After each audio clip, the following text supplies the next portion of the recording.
Namaste all of you. Yesterday we saw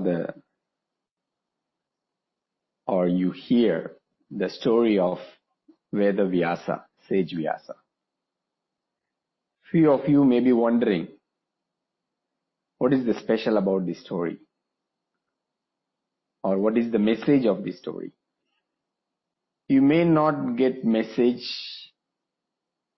from every story.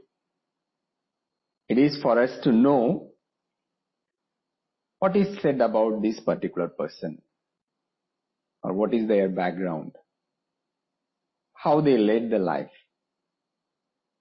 Because Sage Vyasa Maharishi, is one important character in Mahabharata also. Apart from that, various scriptures, various texts attributed to him on his name.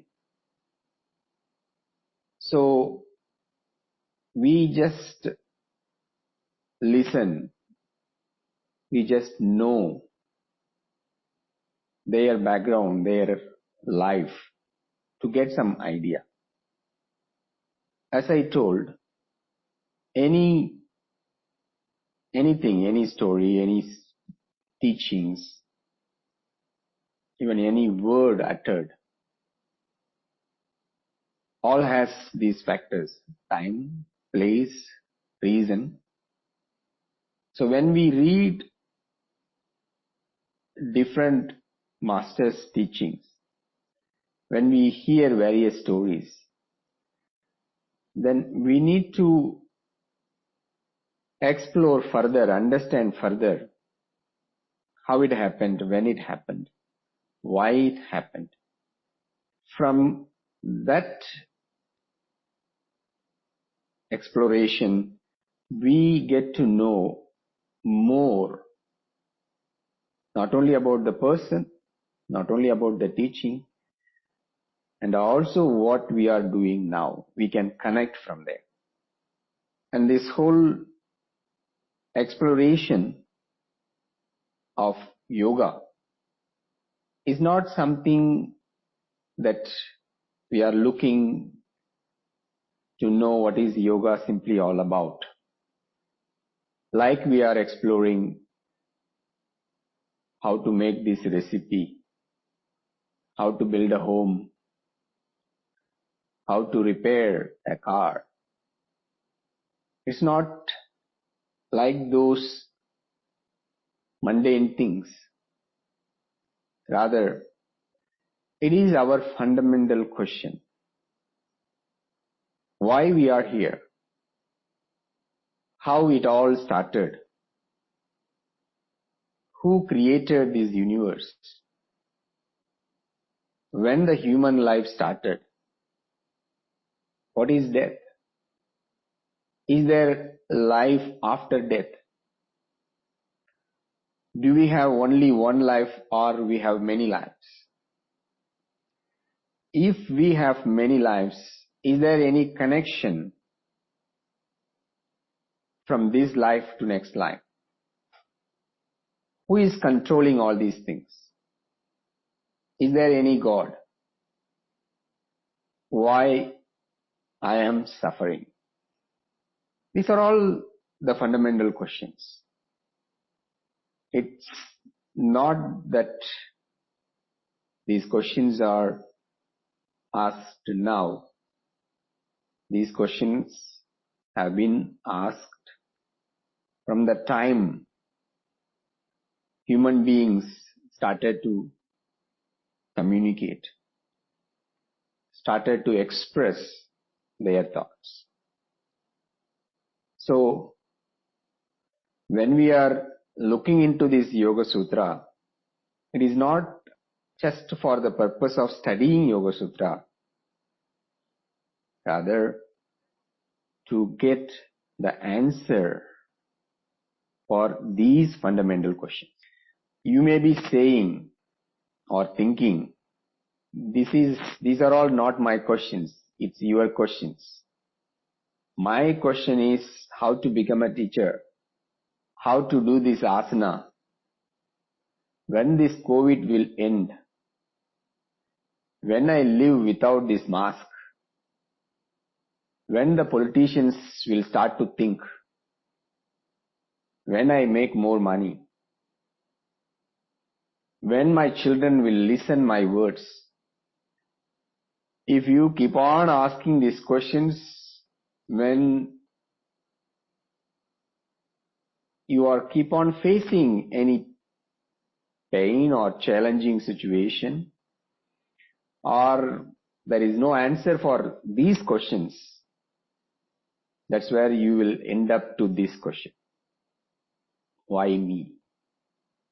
Why I am in pain? Why I am suffering? I think good, I speak good, I do good, but still I am suffering. I am in pain again and again. Neither my neighbor is in pain, nor in my opposite person in pain, but I am in pain. When you reach, or when you are experiencing that point, reached a point, there is no more to go, no more answer. That's the time these questions, these so-called fundamental questions, will bring certain value. I need to know the source. I need to understand why all these things happening. Then with that value, then your focus is only to know the answer of these questions. Otherwise, yes, I want to know, but this is not my priority now. Now we say this Yoga Darshana, Patanjali has given this a way of yogic life to live in this world, to look into these questions, to get answers. And it is not only Patanjali. There are many schools of thought. All were asking the same questions. All were exploring in and out, day and night, to find answers for these questions based on their exploration, based on their experience. They come up with certain answers, not just yoga. Like if you see what Buddha said, with that four noble truths, truth of suffering, it's very straightforward. You don't need to ask other person, do I suffer? Are you in pain? Am I in pain? No need to ask. It's obvious. Your own experience. Then what is the cause of this suffering? What is the root source? So the truth of the cause of suffering. With a simple explanation, you have desire, it leads to suffering. No desire, no suffering. We can all experiment with our own experience in daily life. I like this, I have this desire, then I don't have that desire, what is the effect? I have this desire, what is the effect? And also, because he found, he saw very clearly, there is a way to end this suffering. So the truth of the end of suffering, it is not based on belief, it is based on one's own experience. Everybody sees that clearly. And how to end? Eightfold path. Truth of that path. To end the suffering. This is his answer, his method. through his exploration, what he found. For what? The same fundamental questions. Whatever we asked for these questions, like we are going to study through Yoga Sutra, the answers for these questions. There are a number of other schools of thought, which we will not really going to study in detail, but we understand the gist of it. What is the solution given by those various masters? But before that, what we need to really ask is how much we value these fundamental questions. Is it really important for us to know? Do I have these questions? Okay, even if I have these questions, is it on top or somewhere in the bottom? I have 1,001 questions. These questions somewhere at the bottom. This is not my top question. This is not I'm looking for now. So what we have to understand is, what is our current life? What kind of life we are leading now? From wherever you are, whichever the country, whichever the culture, religious background, cultural background, whatever the gender, what kind of life we are leading now? There's a connection. Yesterday I said, these sages, all these great rishis, given a model, a fourfold, 4 stages of life. You study, you learn what is life, student life. Then you bring into application. Look, the experience of that application, so-called worldly life, household life. And there is a point, time, you need to slowly withdraw, get away from your responsibilities. Secluded life. Then you completely give up everything. Renunciated life. Is it applicable to current world? Is it really required these 4 stages in this same way we need to live? What is the wrong if I want to make money in a legitimate way at any age? I have the skill, I have the resources, and I make money. Not for myself, not only to my family. I am supporting the society, helping the underprivileged. What is the wrong in that? We get this question, right? Naturally. Nothing wrong in that. As long as you are clear, you are, the path you set is no problem. You can continue in that. But what these masters are saying, what you are experiencing now, it is not going to be permanent. And also, this is going to continue, the cycle going to continue. And that's why whatever the desires we have, whatever that we have accumulated so far, within this life, there is a stage comes where we wanted to do, we couldn't do, then we realize that I would have done different way, or I would have lived other kind of life. It may happen. It may not happen. Not for everybody. Not necessarily. But what we need to ask is, irrespective of our pursuit for position, for power, for wealth, for health, whatever our pursuit, am I, if given a chance, am I really want to lead the life in this way at the current way, the lifestyle?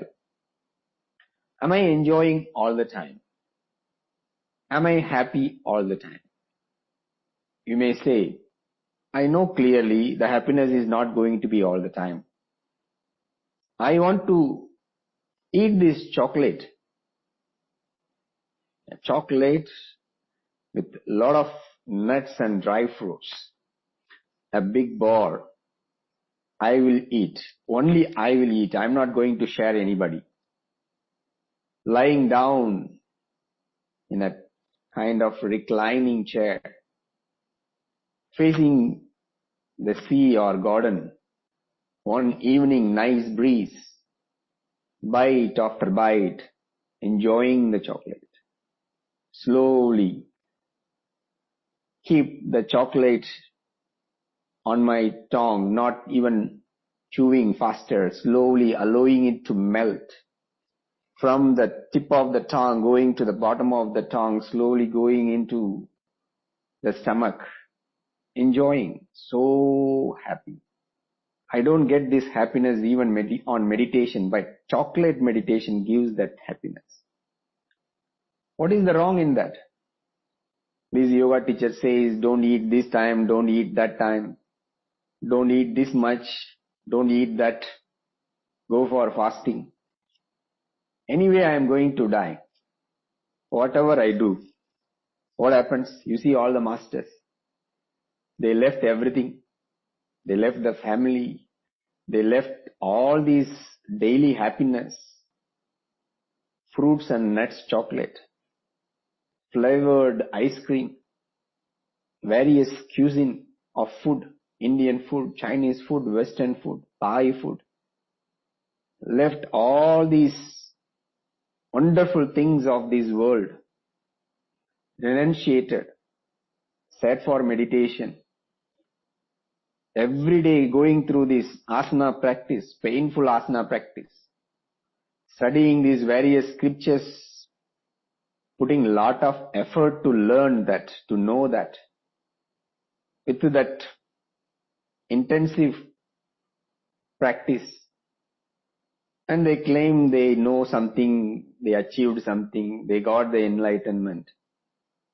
But still they also got the old age. Still they also suffered through various diseases. Still they also died. Miss the chocolate.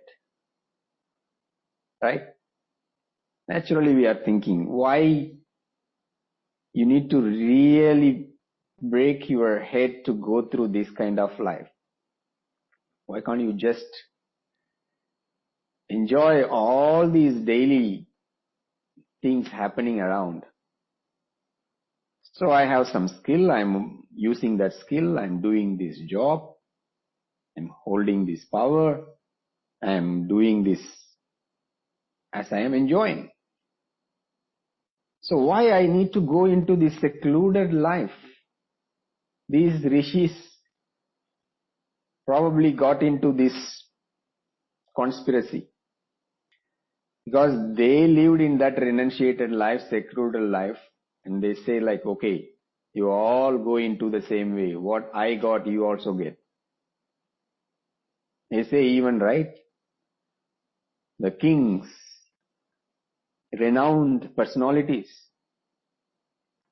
whoever it may be, whatever your position, whatever the skills you possess,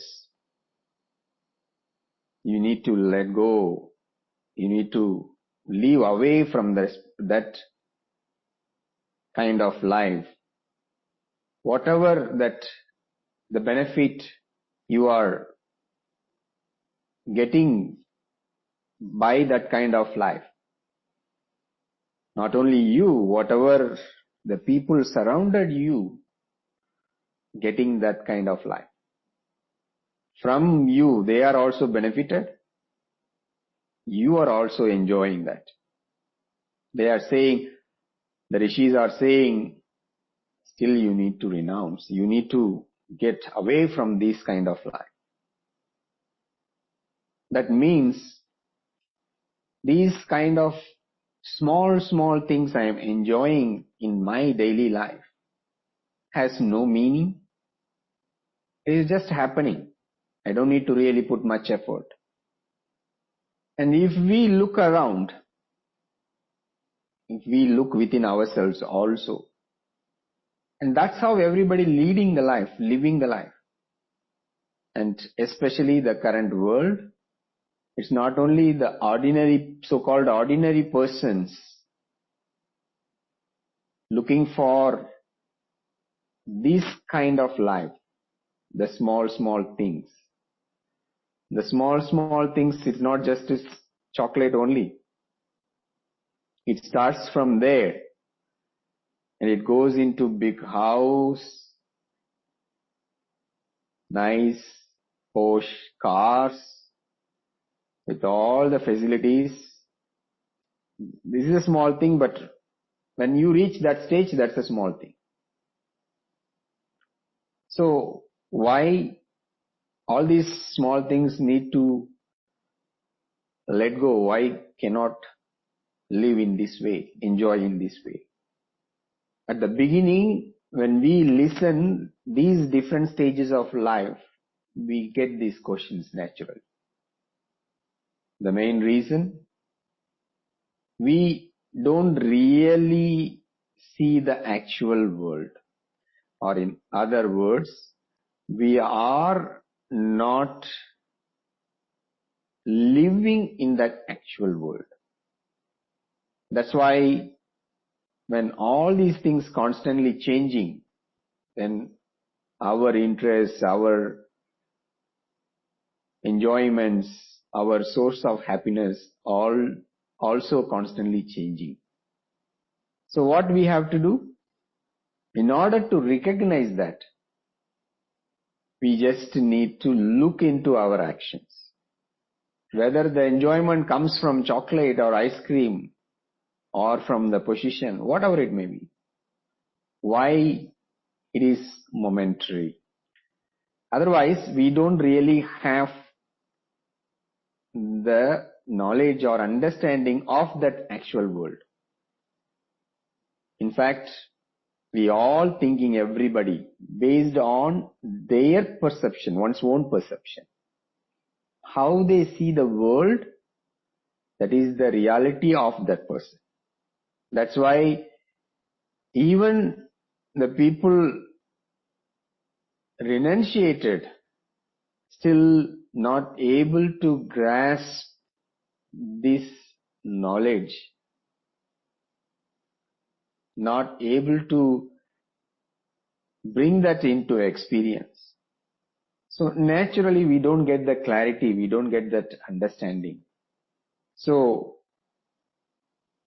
one way these rishis, they are recognizing that everybody will not ask these questions.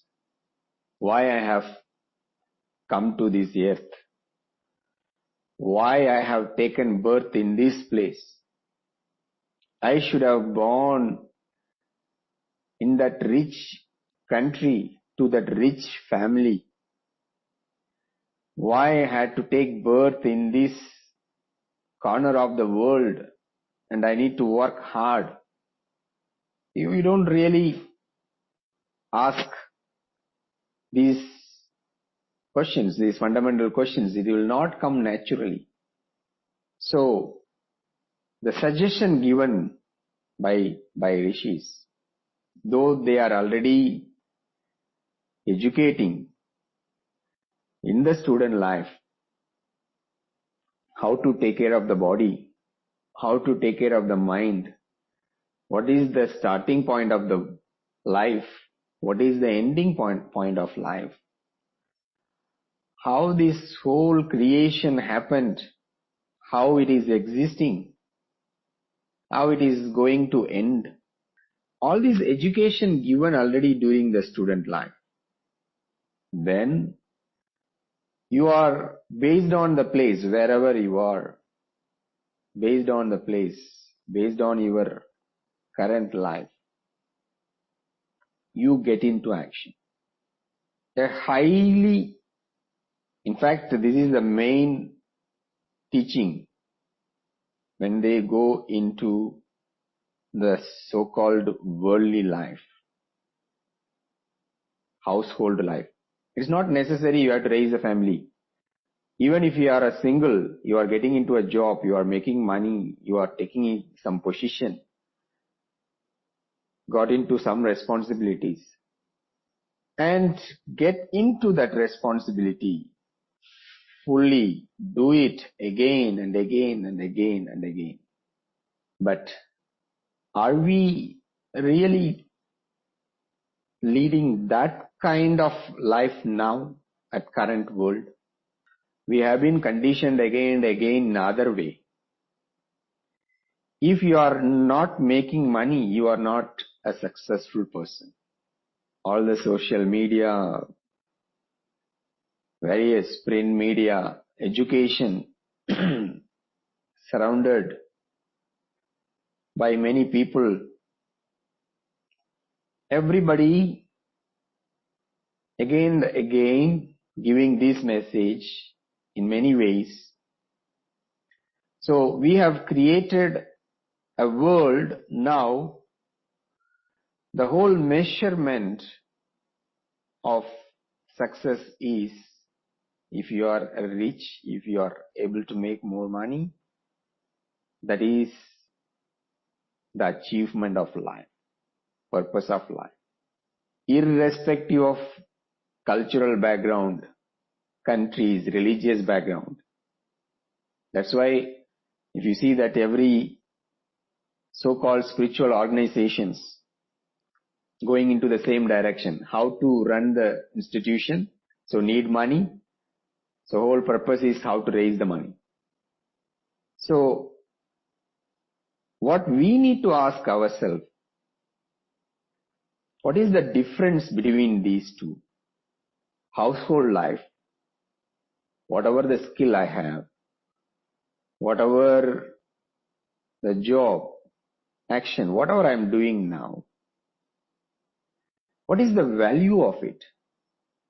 Why I am doing it? Am I doing just to make money? Or am I doing with a lot of enjoyment, with a lot of meaning in that action? I value that. Whatever the action you are doing, whatever the responsibility you have undertaken, it may be taking care of your family, it may be taking care of your workplace, it may be serving to any organization. Whatever that the life you are leading, you have to ask this question. What is the purpose? What is the reason I am doing that? I wanted to have a family life. Is it because I have the interest, or that interest is given to me, my family members or the society? I like this person, then I started to love this person madly, and I wanted to live with that person forever. That's why I got into this family life. Now, is it the same mindset, same enjoyment I have now?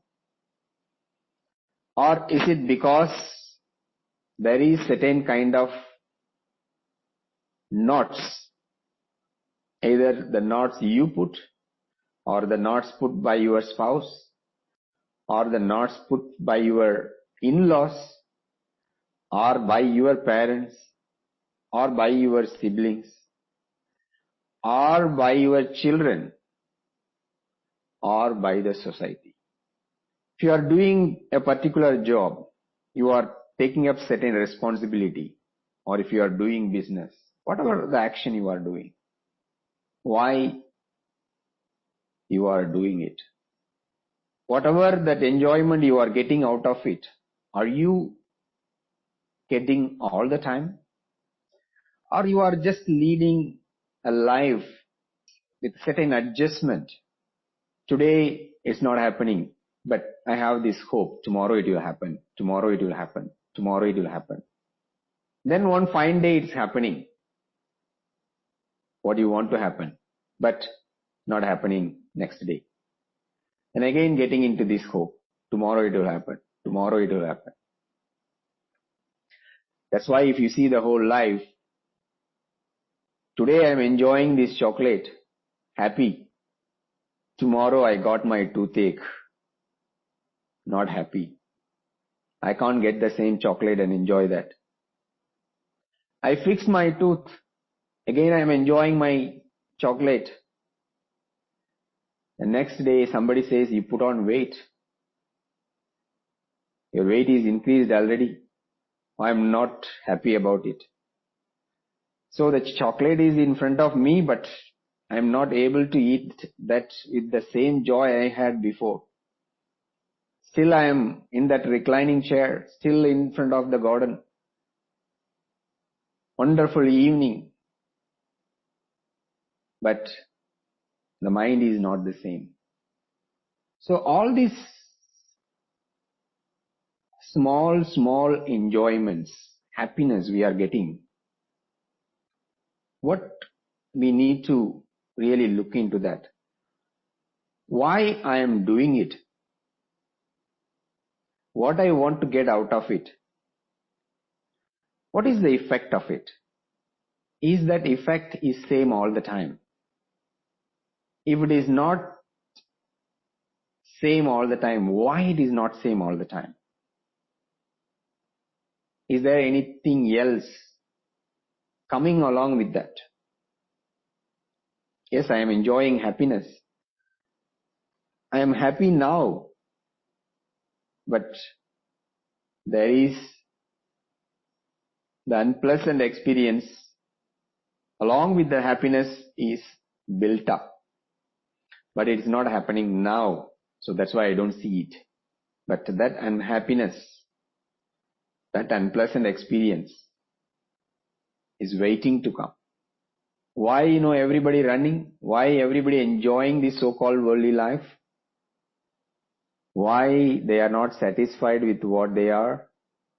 Why they go through various ways of stress and pressure? A simple reason. Not asking these questions, not giving enough time to get the answers, not patience enough to wait or to reach until the end of this question. The answer you get one answer, and that leads to other question. Then you get answer for that, which leads to other question. Then you get answer. But you don't have that patience because it is not bothering now. I am eating this delicious chocolate. I am not getting toothache now. What is the problem? Toothache. I have the doctor. I have the money. I can fix it. I have the solution. I know. I'm not saying you should not eat chocolate. But every action we have to see there is a connection comes afterwards or now. the action into reaction, into action, into reaction. This story continues. So if we ask these questions, why I am doing, what is the effect of it, if we are able to give enough time, if we are patient, if we are patient enough to look into the end of it, definitely we don't really do many things the way we are doing now. The reason for secluded life is you are leading the life busy in that daily life. Even you may do meditation half an hour, 1 hour, but you don't really take one step back and to look into that life like an onlooker seeing it. Suppose 24 hours of life. One's own 24 hours of life. From the time you get from the bed, whole day sleeping, then the time you are getting up again. The 24 hours of life. If some other person, the person have no connection with you, when they are seeing the life, how much they see about your life is different. And one's own life, when every individual, when they are seeing it, even though they definitely associated with that 24 hours, but how they see is different. So the whole idea of this meditation practice is to really take away from that busy life and taking that one step back or few steps back, seeing from that onlooker's mind, other's person, a spectator, somebody else, no connection. When they see how they look into that, same way we have to look into our body, mind and the life. That will reveal. That's why from this household life, you slowly withdraw from that to get into that secluded life, leaving the responsibilities.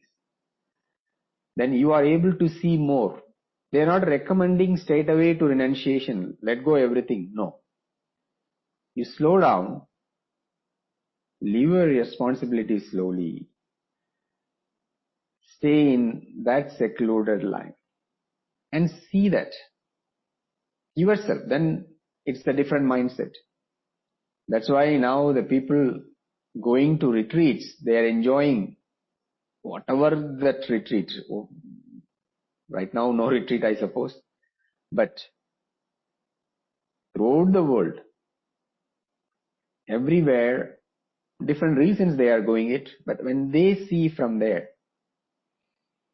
it's a different life. Also one of the way, what way we can do now from that daily busy life, at least allot certain minutes to have that seclusion.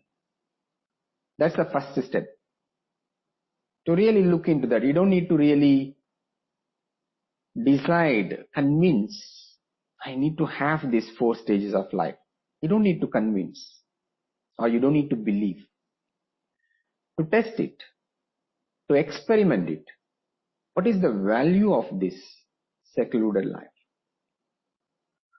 So from these 24 hours, keep 20 minutes away. Away from everything, every action, from the phone to spouse. Everything. Secluded. And review the life, daily life. The same way you can do 1 day in a month. The whole day secluded.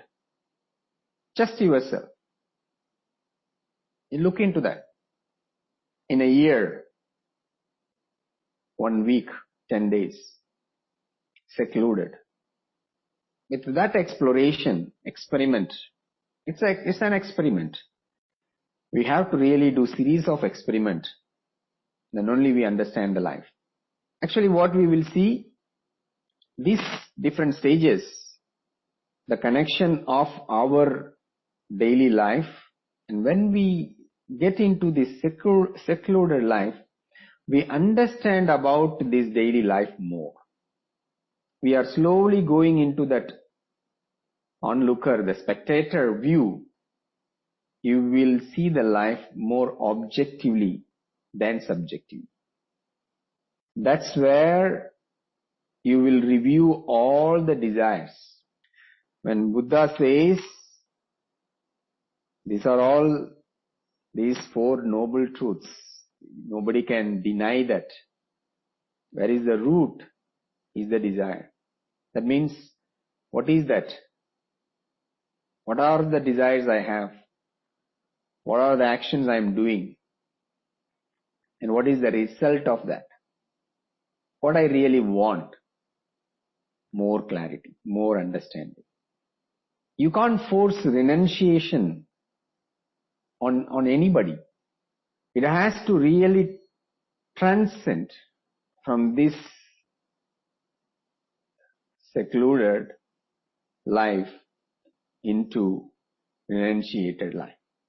So what could be the difference from those days and now? No, the Rishi's recommendation is, you leave your house, you leave the responsibilities, you go to the jungle and live a secluded life. At current condition, it's very difficult to have that kind of place. Even you go and sit 5,000 meters, 4,000 meters above in the mountain, the people will come there, trekking, hiking, everywhere. So it is not something like you move away from, that's one way, but it is not must that you have to completely move away from the place where you are living. You can create your own secluded world within that place. If necessary, of course you can move away also. But you move away, then you go to other place, then you create your own world there. Seclusion is no more. So the purpose need to be clear. Then with that, what happens? More clarity. Because you are able to see things more objectively. Naturally, you ask all these questions, which I said before. And it is not the answer coming from Yoga Sutra, what Patanjali says. It is not what Buddha says. It is not what is there in the Bible. You are the answer. Your own experience will reveal the reality of life. Nothing is permanent. Everything will change constantly. Every being is looking for pleasant experience. Until you gain that knowledge on your own, how many times you hear, you may live in an ashram, you may live in a monastery, you may sit just next to Buddha 24 hours, but still the transformation will not take place. Then we understand what is that renunciation means. It is not definitely leaving everything. It is not becoming a monk. It is not changing the robes, changing the name. All these external things, it has its own purpose. Like everything in life, it has its own limitation also. But the purpose of that renunciation is to really bring the mind inward more and more with the chitta. Then we see that various aspects of the so-called chitta, the mind. Then we are able to see the fluctuations of the mind more clearly. Not just the fluctuations, then we are able to trace that where is the root. The application need to be done according to the present time, present place, your present situation, the background. If it is not modified, everybody doing yoga, I am doing yoga. Everybody going to this ashram, I am going to this ashram. Everybody following this guru, I just follow this guru. Everybody reading this sacred book, I am reading this sacred book. Everybody doing this kind of technique, I am doing that technique. That's why millions of people practicing, but transformation is not happening. Very, very limited way it is happening. Why? Human being definitely belong to animal world, right? Emotional animals. So we apply with the same emotions. I like, I follow. I enjoy, I follow. I don't like, I don't do. We are not applying it as per our condition. Instead, we try to implement other person's application. That's where we all get stuck. It is not that we are not really spending time on that. Especially now, if you see that a lot of practice going on, some way or other. But what is missing is application as per one's condition. Who will tell that? No, I'm looking for a guru. I'm looking for a teacher. I'm looking for a master. Then if you see that you have your own definition for the teacher, you have your definition for the master, you have your definition for whatever that method you want to practice. That will hold you back. You don't see that. Because the teaching is happening all the time. Your whole family members are teaching. Your spouse, children, siblings, relatives, constantly they are teaching. Your neighbors are teaching. At workplace you are getting the lessons. Other animals, other species teaching. The nature is teaching, constantly teaching. But we have our own conditions to receive the teaching. So we get blocked. So that's what we need to apply. Okay, these rishis said about these stages of life. Now, is there any requirement of this kind of life? What is the effect of it? What kind of life I am leading now? What is my desire? What is my interest? What I want to achieve? How I am doing it? When we contemplate, when we give time continuously, consistently, you are asking one question, you get the answer. You ask more question, you get more answer. Then we know what is the purpose or meaning of these different stages of life.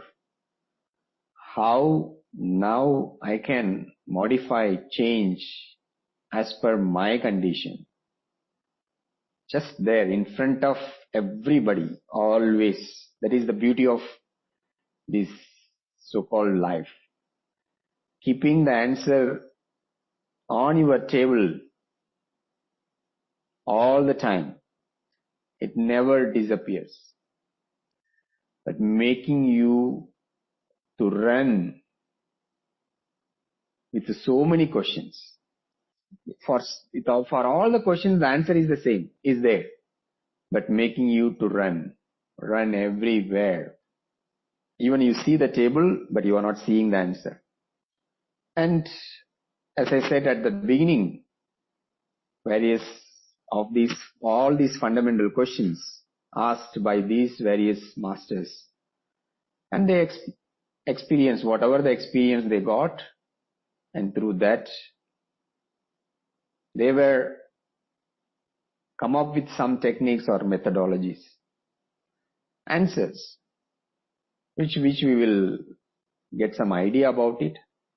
Because the various sutras, this yoga philosophy, it is the effort for getting these answers. Why we are studying? Our effort is to get answers for these questions. Then we can't relate it. Why this thought process need to stop? We can't relate it. We can't understand that. We just say that is the second sutra. What is yoga? Yoga is chitta vritti nirodha. We just answer, but there is no meaning for that.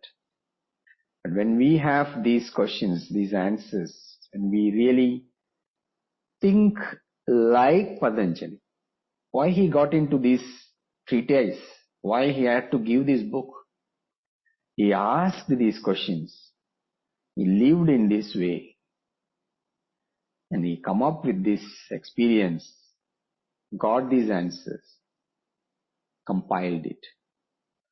Then when we study, we go into that kind of experience, that mindset. Then all these gossips will be very interesting. Otherwise, these whatever we are doing, it becomes a forced one. Weekend sessions will become a lullaby session, right? So, I have one this question. If we leave everything to pursue of what we want, example, to have a simple life, we let go of all attachment, whether it is in materials or status, what happened to the responsibility, commitments as a child, parents, or even as a partner? Isn't it selfish because oneself want to seek peacefulness and their own definition of happiness? Basically, if we leave the responsibility, whatever the responsibility you have, is it not selfish? And that, is it not selfish because oneself want to seek peacefulness and their own definition of happiness? Basically, is it not selfish? Is it not you creating some problem? Keep this question, because if we get into that, then it will go into many sessions, because many answers need to be analyzed. Many persons' life story need to be analyzed. For example, even you take Buddha's life, he left the responsibilities. He not only left the kingdom, he left his family also, right? We will study, we will understand about it. What is the so-called responsibilities? How it works? What is selfishness? When to hold, when to leave? Also, as I said, it is not necessary, it is not must that you need to really move away from your place, your position, your roles, various roles you are playing. Role as a mother, role as a wife, role as a sister, role as a boss or employee, role as a citizen. Not really required. That means I should not leave. That also not really required. That also not must. You can leave like Buddha left. All the possibilities are there. But don't jump into any conclusion. That's what we are exploring. We are trying to understand. Keep this contemplation going. As I said, even if I give some answer, even if we get some answer from any book, it may not suitable for you. But when we study, when we explore, when we do various experiments, then we get the answer for that, which we are going to see in coming sessions. So please hold on that. Another question, I will finish this quickly. When you are in a retreat, it is controlled environment. So going inwards is easier. But when you go back to the real world, facing day-to-day reality, the peace is not lasting and you go back to the rat race. Even if you try, you may have 3 days of success, but not the 4th day. What is the advice? When we go to the retreat, any kind of retreat, yoga retreat, Vipassana, you are going for meditation, 10 days, some other kind of detox retreat, whatever it may be. Actually, what we are doing, we get into that environment, that routine, and we start to enjoy that. That's why if the person not able to adopt there, if they are not getting the enjoyment, they don't continue the retreat. You go to Vipassana, 1 day, 2 day, 3 day, if you are not able to stay there, if you are not enjoying, not everybody hold on that, right? Even say that you are doing that 10 days meditation, managed. After you come back, there is the continuity is not only that 3 days, even that what you are doing, 10 days you didn't talk, and here, double the time talking about it. Whatever the 10 days you didn't talk, you manage here. No, the continuity need to be there, right? Why we are not able to manage? We are getting very easily, we fall for the pressure. Pressure from the family members, pressure from the society, pressure from the environment. In that place, I was so diligently, wonderfully doing there. But when I come here, it's because of my spouse. It's because of my children. It's because of my neighbor. It's because of my job. Very easily we accept that. But if we really look into that, we can't really point out anybody. You sit there, give a little bit more time, but we are not really sitting to give more time. We are not patient enough to look into that. Why it is not possible? Maybe first time not possible. Second time, maybe yes. Third time, yes. But when we look into that continuously, we will find the answer. Irrespective of place, situation, people, that will never change. As I said, even you leave everything, you go to 4,000 meter, 5,000 meter above, still you will get the people. But if you are not seeing yourself what need to be done, you can't change. Never ever we can change the external world. The change can happen only within ourselves. You can't change your spouse, you can't change your children. Definitely you can't change your friends and other people. They are all lead their life as they want, as they do. So if we want to change something ourselves, we need to look more. It is only continuous questioning, continuous effort.